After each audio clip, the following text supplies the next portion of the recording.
اور ٹرانزٹ بیل لے لیے یہاں سے۔ آج جو میں بات کرنا چاہتا ہوں اور پوری پاکستانی قوم کے سامنے جو بات رکھنا چاہتا ہوں کہ جتنا ظلم ہوا ہے 26 تاریخ کو، یعنی ایک ہمارا قانونی اور آئینی حق ہے، آئین ہمیں یہ حق دیتا ہے کہ ہم اپنا پرامن احتجاج کریں۔ جو قانون انہوں نے بنایا وہ قانون بنیادی طور پر آئین سے متصادم ہے، کیونکہ آئین میں بالکل واضح ہے کہ ہر شہری اس کو یہ حق دیتا ہے کہ وہ اپنی آواز اٹھائے، وہ اپنی بات کرے، وہ احتجاج کرے۔ پوری دنیا نے دیکھا کہ جو تشدد ہوا ہے، جس طرح اسٹیٹ نے، وفاقی حکومت نے جس طرح باربرزم، دہشت گردی دکھائی ہے اور ایک نہتے شہریوں پہ گولیاں چلائی ہیں، جس طرح ان کے خلاف جو ہے نا لاٹھی چارج اور شیلنگ کی گئی ہے، تاریخ میں اس کا، پاکستان کی تاریخ میں اس کا کوئی مثال نہیں ملتی۔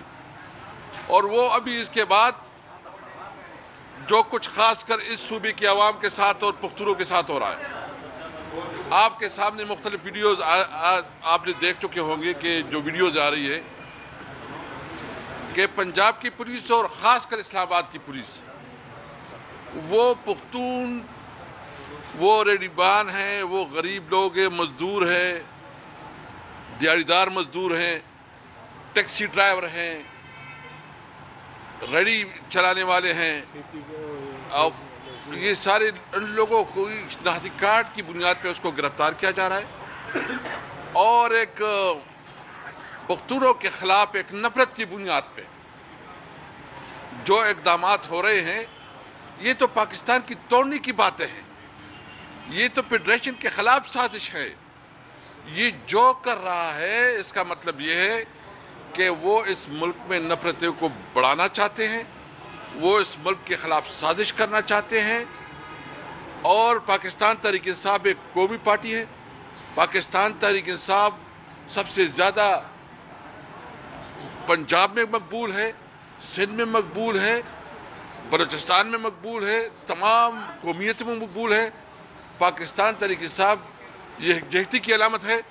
عمران خان اس وقت پاکستان کا سب سے بڑا پاپولر لیڈر ہے، ان کی مینڈیٹ چوری کیا گیا، ان کے خلاف ناجائز پرچے کاٹے گئے، ان کو ناجائز جیل میں رکھا گیا، ان کی تمام لیڈرشپ کو ناجائز جیل میں رکھا گیا۔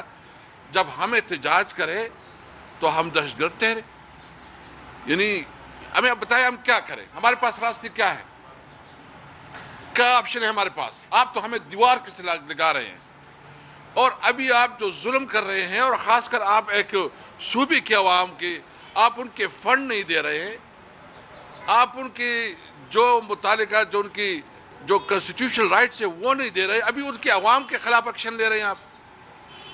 جو کل کچھ ہوا ہے 2-3 دن میں پنجاب میں اور خاص کر اسلام آباد میں، اسلام آباد جو ہے نا یہ پختونوں کے لیے نو گو ایریا بنایا گیا ہے۔ یہ خود کوشش کر رہے ہیں کہ یہاں نیشنلزم کو دوام دے، یہ خود کوشش کرے کہ ان لوگوں کو سپورٹ کرے، ان لوگوں کے لیے سپورٹ پرووائڈ کرے، ان کو نیریٹو دے جو کہ پاکستان کے خلاف بات کر رہے ہیں۔ ہم اس کی بھرپور مذمت کرتے ہیں۔ ایک بات ہم بالکل واضح کرنا چاہتے ہیں، ہم نے ہمیشہ قانون کا احترام کیا ہے، ہم نے ہمیشہ آئین کا احترام کیا ہے، لیکن اگر کسی کی یہ غلط فہمی ہے کہ ہماری اس پرامن احتجاج کو، ہمارے اس پرامن رویے کو ہماری کمزوری سمجھتی ہے تو اس کی غلط فہمی ہے۔ ہم اپنے موقع پہ ڈٹے ہوئے ہیں، نہ ہم پیچھے ہٹیں گے، نہ کسی سے خوف کھائیں گے، نہ کسی دباؤ میں آئیں گے۔ ہم ڈٹ کے کھڑے ہیں عمران خان کے ساتھ اور اپنے موقف پہ قائم ہیں۔ میں اس وقت تمام پولیٹیکل پارٹیز، جتنی پولیٹیکل پارٹیز ہیں اپوزیشن میں، اور سب کو ریکویسٹ کرتا ہوں کہ یہ جو فاشسٹ حکومت ہے، یہ جو ناجائز حکومت ہے، یہ جو فارم 47 کی بنیاد پہ بنی ہوئی حکومت ہے، اس کے پاس کوئی اتھارٹی نہیں ہے کہ یہ اس قسم کے اقدامات کرے۔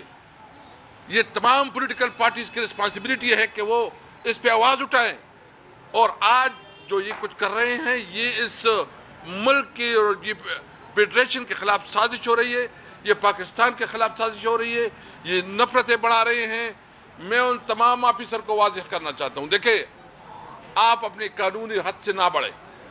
اگر آپ اپنے قانونی حد سے بڑھیں گے تو ہمارے پاس بھی پھر جو ہمارا ڈیفنس کا اختیار ہے ہم اپنا اختیار رکھتے ہیں. اس لیے اپنے حد میں رہے، اپنی حدود میں رہے، اپنی حدود کو اپنے کراس نہ کرے. میں صرف اتنا کہتا ہوں، باقی ہم پالیسی دیں گے. ہمارا احتجاج ابھی ختم نہیں ہوا. ہم احتجاج سب سے پہلی پریارٹی ہماری یہ ہے کہ ہمارے جو لوگ جیلوں میں ہیں، بے گناہ جیلوں میں ہیں، ان کے ساتھ ظلم رکھا جا رہا ہے، ان کو کھانا نہیں دیا جا رہا ہے، ان کو ٹارچر کیا جا رہا ہے، اس کے اوپر تشدد کیا جا رہا ہے، ان کے لیے سب سے پہلے ہماری ان کی رہائی کے لیے ہمارے آئی لپٹن جو ہے نا پوری جدوجہد کر رہی ہے. جو ہماری زخمی ہیں ہم ان کے لیے جو اقدامات کر رہے ہیں، اور جو ہمارے شہداء ہیں ہم ان کے گھروں پہ جائیں گے اور پوری دنیا کے سامنے رکھیں گے کہ دیکھیں پاکستان میں اس وقت عملاً ایک فاشسٹ حکومت ہے، پاکستان میں ایک شیم ڈیموکریسی ہے، پاکستان میں اس وقت عملاً مارشل لا نافذ ہے. سر اب یہ بتائیں کہ آئندہ کی حکمت عملی کیا ہے؟ شیخ افضل مرود کا کہنا ہے کہ جنوری میں ہم دوبارہ جائیں گے. دیکھیں میں ابھی کوئی بات نہیں کر سکتا جب تک مشاورت نہیں ہوئی. ہم بانی چیئرمین سے بھی مشاورت کریں گے اور ہماری کور کمیٹی اور پولیٹیکل کمیٹی میں ہم ڈسکس کریں گے. لیکن ایک بات بالکل کلیئر ہے، واضح ہے کہ جو ہمارے ساتھ ظلم ہوا ہے اور جو ہمارے ساتھ بربریت ہوئی ہے، اس کے خلاف ہم عدالت تک جائیں گے. ہم تمام آپشن استعمال کریں گے. ہم عدالتوں میں بھی رجوع کریں گے، ہم روڈ پہ بھی اپنا احتجاج جاری رکھیں گے، اور ساتھ جو انٹرنیشنل فورمز ہیں ابھی ہم اس کا بھی استعمال کریں گے. سر صاحب یہ بتائیں، جو پتے آپ کے ساتھ تھے وہ تو ختم ہو گئے، فائنل کال بھی ہو گئی ہے، اور جو شہید ہوئے تو کون آپ ذمہ دار نہیں، آپ کے رہنما ذمہ دار نہیں؟ شہداء کے زخمیوں کے جو لاپتہ ہے ان کے ذمہ دار کون ہیں؟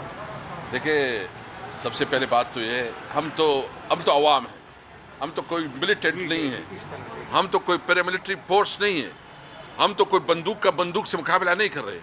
ہمارا تو صرف یہ ہے کہ ہم نے احتجاج کرنا ہے، ہم نے فریاد کرنی ہے، ہم نے اپنی مظلومیت بتانی ہے، اپنے جو ہمارے ایشوز ہے اس پہ بات کرنی ہے.